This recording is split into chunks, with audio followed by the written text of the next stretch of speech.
Bonjour à toutes et à tous, très heureux de vous retrouver sur Monaco Info pour un nouvel épisode des experts du rallye. Vous avez peut-être suivi en direct sur notre chaîne hier soir cette super spéciale piégeuse et spectaculaire. Vous étiez même peut-être parmi les courageux du public sous la pluie. Eh bien aujourd'hui, on va débriefer ensemble cette dernière journée où il s'est encore une fois passé beaucoup de choses. À mes côtés, notre équipe de spécialistes, vous les connaissez déjà. Vanessa Dessy, bonjour Vanessa. Bonjour.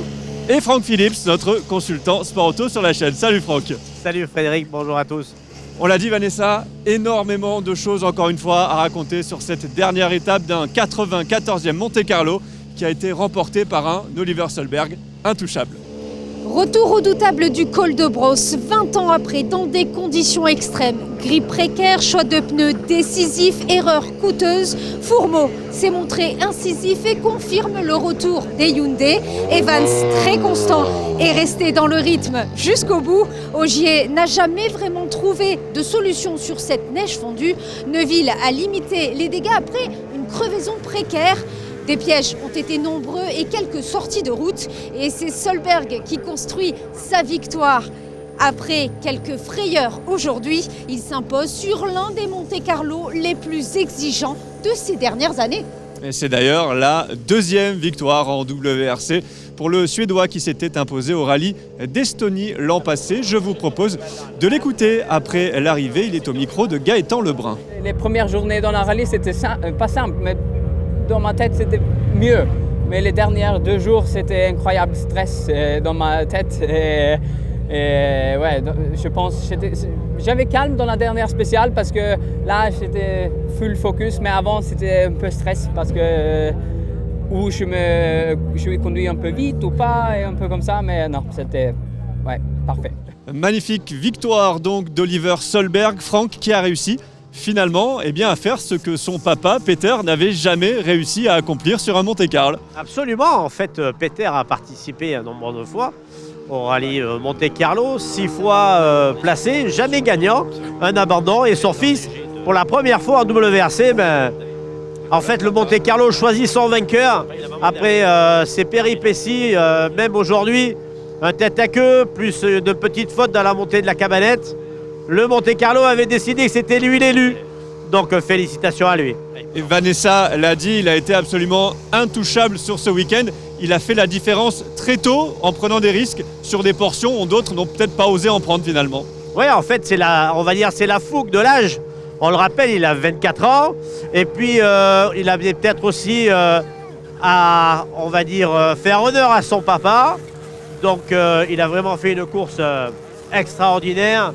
Depuis la 2 jeudi jusqu'à aujourd'hui, franchement, il a été, royal, quoi. Je veux dire, j'étais très émotionné en voyant le podium à Moulinet tout à l'heure. Alors on l'a dit, triplé Toyota, deuxième, il est toujours placé, jamais gagnant. Elfyn Evans, encore une fois dans le coup, mais qui n'arrive pas à remporter ce rallye. Oui, malheureusement, on va faire peut-être une comparaison avec un certain cycliste français, mais effectivement, cette victoire au Monte-Carlo lui sourit jamais. Et c'est pas encore cette année. On va dire que l'année dernière, il se battait contre Seb Ogier. Il faut faire attention que cette année, il ne se batte pas contre Olivier Solberg. Alors c'est Sébastien Ogier qui complète le podium, ce triplé Toyota. C'est son plus mauvais résultat en carrière en WRC sur le Monte-Carlo avec cette 3e place. Je vous propose de l'écouter. Il est encore au micro de Gaëtan Lebrun. En termes de conditions, et surtout en partant devant, c'est vrai que c'est pas été souvent que ce soit autant difficile, effectivement, et qu'on voit des évolutions aussi impressionnantes. Par exemple, encore ce matin, avoir des rallyes 3 qui font les meilleurs temps dans les spéciales, c'est quand même assez incroyable.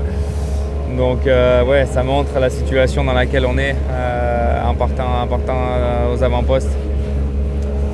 On répète avec les pneus qu'on a en ce moment. Le positif, c'est ce que vous venez de dire. Ça reste quand même un podium à Monte-Carlo. Je ne sais plus où j'en suis, mais je crois 14e consécutif et 15 au total sur 17 départs. Donc je pense qu'on peut quand même être fier de ça et malgré tout, être à l'arrivée avec le sourire. Alors ça a été un rallye Monte-Carlo très compliqué aussi du côté de chez Hyundai. C'est Adrien Fourmeau, le Français, qui après sa 3e place l'an passé termine 4e devant Thierry Neuville. Je vous propose d'écouter Adrien Fourmeau, toujours avec Gaëtan Lebrun. La satisfaction, oui, pour les points à la fin, mais par contre, beaucoup de frustration sur le week-end. On a des problèmes techniques dès le début de la saison, c'est quand même un peu regrettable. Bon, heureusement, ça ne nous a pas non plus vraiment changé notre position au général à la fin, mais en tout cas, quand on perdait 1 minute par spécial avec ce problème, c'est sûr que c'était compliqué. Voilà, par chance, on en restait 4, et puis aujourd'hui, on a joué le dimanche, et donc je suis vachement positif là-dessus. Un point à présent sur ce qu'il s'est passé en WRC2, Vanessa.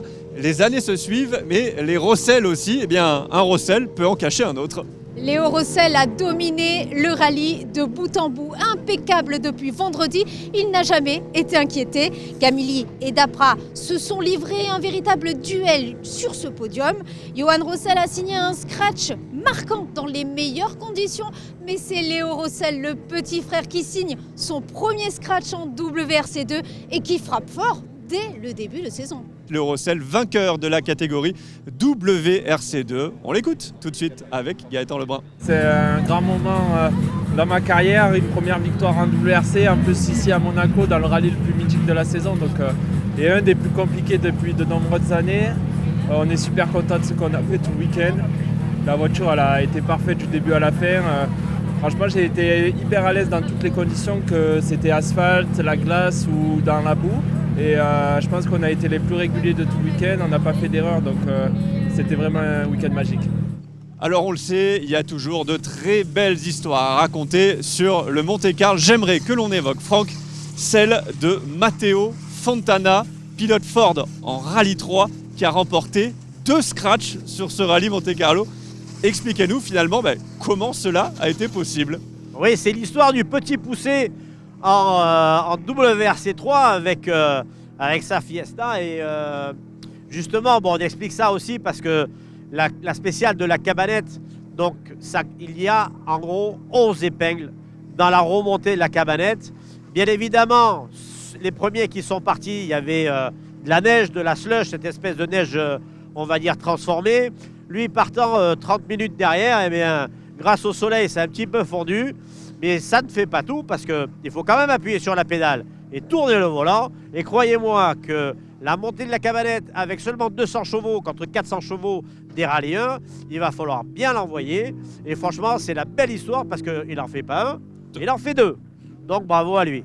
Et pour être complet, on va bien sûr terminer par les résultats de nos représentants de la Principauté. Avec un carton plein, ils étaient 3 au départ, ils sont tous à l'arrivée, bravo à eux. Ils sont 3 à l'arrivée avec, à le souligner, dans le premier passage de Turini, un 44e temps, faut le faire, de Marc Dessy, le papa de Vanessa.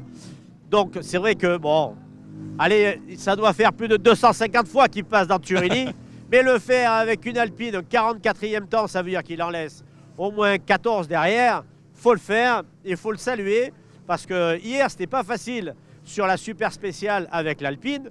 Donc voilà, c'était à dire. Jean-Paul Palmero aussi, oui. Christophe Bérard aussi, qui finit premier du RGT. Donc nos monégasques ont bien roulé. Voilà donc pour ce point complet sur ce 94e rallye de Monte-Carlo. Merci infiniment Franck d'avoir été avec nous pour ces analyses. Merci à vous. Merci à vous également Vanessa. Merci à tous. Merci à toutes et à tous de nous avoir suivis et passé une très bonne fin de journée sur Monaco Info.